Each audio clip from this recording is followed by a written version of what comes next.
Hi, and welcome again to Cheech Church, though we're looking for a better name, a 5-minute summary of our Sunday morning message. Hosea was a prophet who spoke into the socio-political context of the northern kingdom of Israel around 740 BC. He followed shortly after Amos, whose messages we also have as a book of our Bible and who we spoke about last time.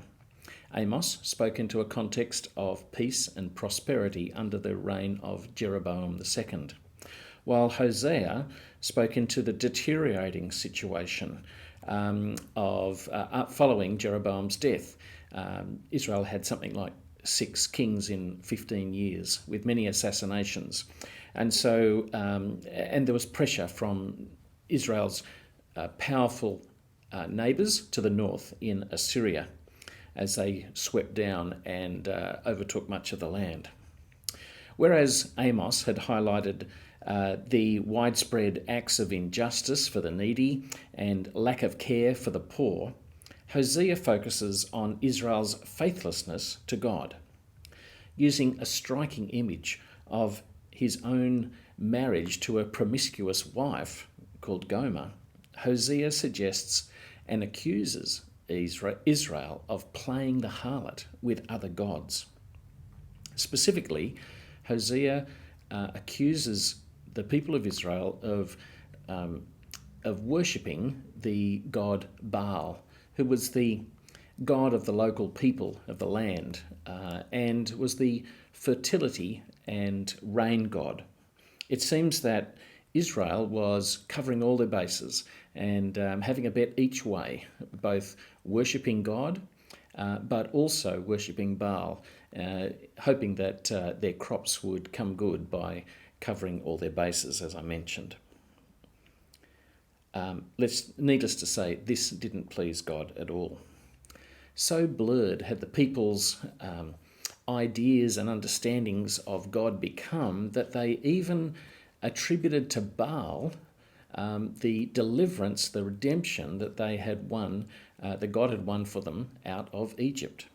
And so Hosea accuses Israel of not truly knowing the Lord.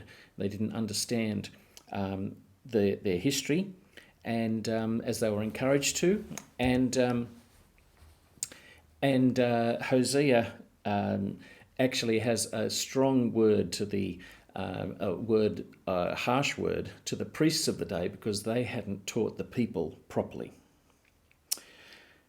Hosea's talk of unfaithfulness prompts us to ask what it means for us to be faithful to God today. What does it look like for us to be faithful Christians?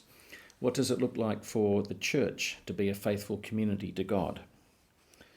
In reflecting on this alongside Hosea, we might ask, where might we compromise with the gods of this world? The gods of materialism, the gods of wealth, of individualism, of nationalism. All these powerful forces tempt us to trust in them for our ultimate security and happiness, rather than to trust in God alone. We have to ask ourselves if we have played the harlot with such modern gods today.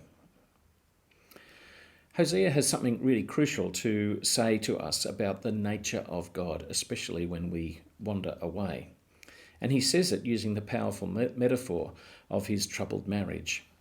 In the same way that Gomer, his wife, was promiscuous and unfaithful to him, so Israel was unfaithful to God.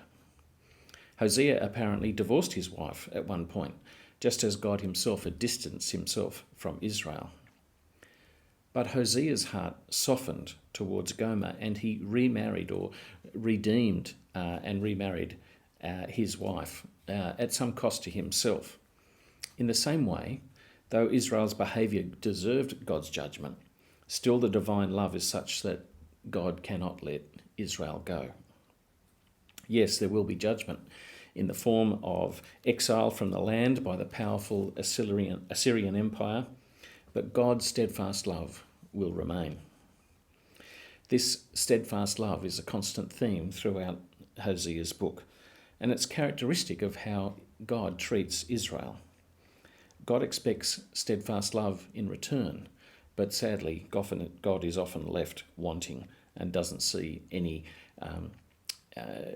evidence of Israel's love for God. Prophets are those who call for reassessment and reorientation of our lives, pointing to the constancy of God's love for us and to our faithlessness to God, often displayed in how we fail to treat the most needy among us. Where does your life need to change in order to be more in tune with God and God's love for us? Where does our church life need to adjust to be more consistent with the life of Jesus? If we reflect deeply on these matters and not just reflect but implement some changes in our lives, then we really will have heard the message of Hosea.